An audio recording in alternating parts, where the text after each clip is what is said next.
नमस्कार, मी अमर भिंगारदेवे आणि तुम्ही पाहतात पुढारी न्यूज।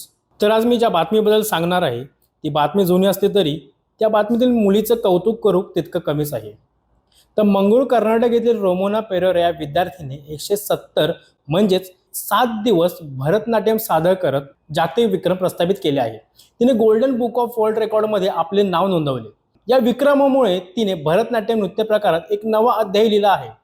पण आता अनेकांच्या मनात असा प्रश्न निर्माण झाला आहे की रोमोनाने 170 तास कशी काय नाचली, ती या काळात जेवली की नाही, झोपली का, असा प्रत्येकाच्या मनात प्रश्न उमटला आहे। रोमोनाने हा विक्रम करण्यासाठी कठोर मेहनत घेतली। ती दररोज 5 ते 6 तास भरतनाट्यमचा सराव करत असे। या विक्रमादरम्यान तिच्या सोयीसाठी काही नियम आणि आरोग्यविषयक काळजी घेण्यात आली होती। ती सलग नाचली असली तरी तिला प्रत्येक 3 तासांची 15 मिनिटाचे छोटा एक ब्रेक घेण्याचा परवानगी होती।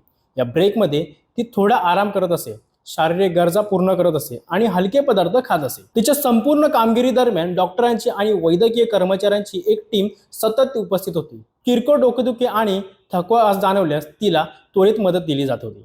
हे केवळ शारीरिक आव्हान नव्हते तर मानसिक कणखरतेचीही परीक्षा होती। इतका मोठा कालावधी कव्हर करण्यासाठी डॉक्टर विद्या यांनी भरतनाट्यम रचनांचा एक विशेष 3 तासाचा ऑडिओ सेट तयार केला होता, ज्यात काही पुनरावृत्ती देखील केली होती। तिने खूप हलक्या आणि सहज पचणाऱ्या पदार्थांचे सेवन केले।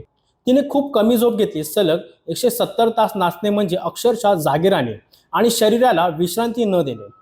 तिच्या गुरूंच्या मते थोडी झोप घेऊन इतके दिवस नाचणे ही कल्पनाचित होती। रोमोनाने यापूर्वी अनेक विक्रम केले आहेत आणि पुरस्कार देखील जिंकले आहेत। तिने India book of records, golden book of records आणि भारत बुक ऑफ रेकॉर्ड्समध्ये स्वतःचे स्थान मिळवले। कला आणि संस्कृती क्षेत्रातील उत्कृष्ट कामगिरीबद्दल तिला 2022 मध्ये प्रतिष्ठित प्रधानमंत्री राष्ट्रीय बाल पुरस्कार मिळालेला आहे।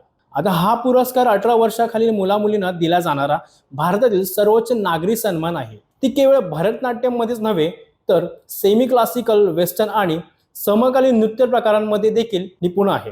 रोमोनाचे स्वप्न आहे की भरतनाट्यममध्ये शास्त्रीय नृत्य केवळ विशिष्ट लोकांपर्यंत मर्यादित न ठेवता ते अनाथ मुले, दिव्यांग व्यक्ती आणि ट्रान्सजेंडर समाजातील प्रत्येक घटकापर्यंत पोहोचवावे। तिला भरतनाट्यम मध्ये PhD करण्याची इच्छा आहे। तिच्या मते नृत्य हा प्रत्येकाचा हक्क आहे।